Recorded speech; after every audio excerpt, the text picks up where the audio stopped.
me regarde et tout devient clair. Ce cirque-là avec Abby, c'est son prix. Le prix à payer pour qu'il ne diffuse pas mes foutus messages privés. Ni ceux de Blue.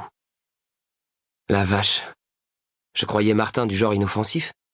Une espèce de geek bigleux pour être honnête. Même s'il n'y a aucun mal à ça. Et puis je l'ai toujours trouvé plutôt marrant.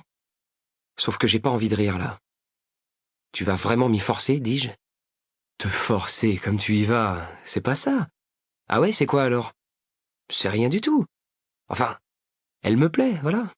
Je me disais que tu voudrais sans doute me donner un coup de main, m'inviter à une soirée où elle a prévu d'aller, je sais pas moi. Et si je refuse, tu postes les mails sur Facebook? Ou sur ce Tumblr à la con? Oh putain la vache. Creeksecret.tumblr.com. Le vivier des rumeurs de Creekwood High. Le lycée entier serait au courant avant la fin de la journée. Silence des deux côtés. Je pense juste qu'on est en mesure de s'aider mutuellement, déclare finalement Martin. J'avale, avec difficulté. Marty, à toi! Lance Madame Albright depuis la scène. Acte 2, scène 3. Réfléchis-y, assène-t-il avant de se lever. Ben voyons, ça c'est le pompon, dis-je.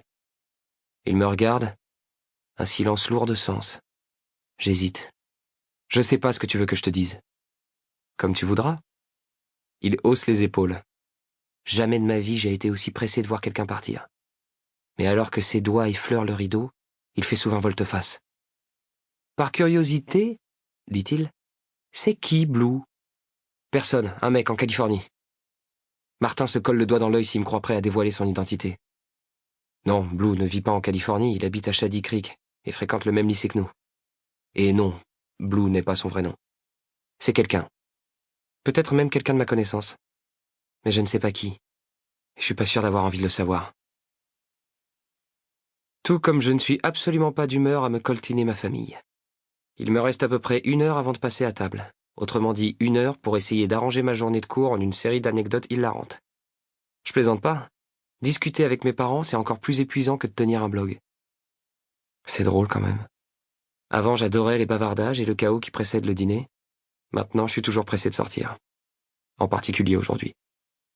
Je m'arrête juste le temps d'accrocher la laisse au collier de Bieber et de l'entraîner dehors. Ce foutu Martin Addison. Je revois encore et encore la répétition de cet après-midi. Je me passe du Tegan and Sara, un écouteur enfoncé dans l'oreille. Alors comme ça, Martin kiffe Abby, comme tous les autres geeks hétéros de la section renforcée.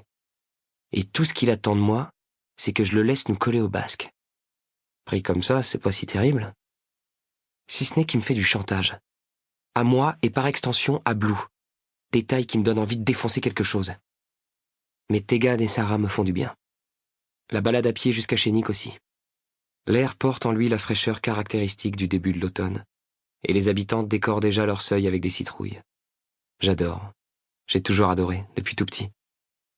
Bieber et moi, on coupe à travers le jardin de Nick pour rejoindre le sous-sol.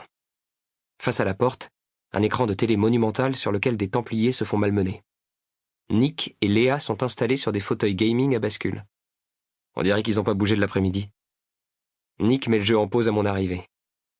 Il est comme ça, Nick. Il lâcherait jamais sa guitare pour vous accueillir, mais sa manette, si. « Bieber !» s'exclame Léa.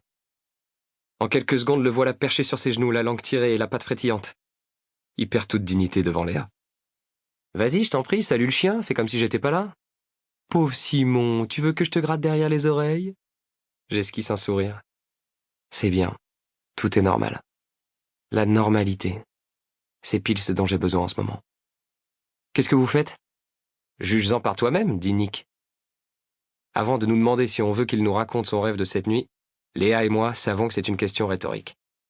Très bien. Je suis dans la salle de bain en train de mettre mes lentilles et je suis incapable de savoir laquelle va dans chaque œil. Ok. Et ensuite ? Demande Léa d'une voix étouffée, le visage enfoui dans la nuque velue de Bieber. Rien. Je me suis réveillée.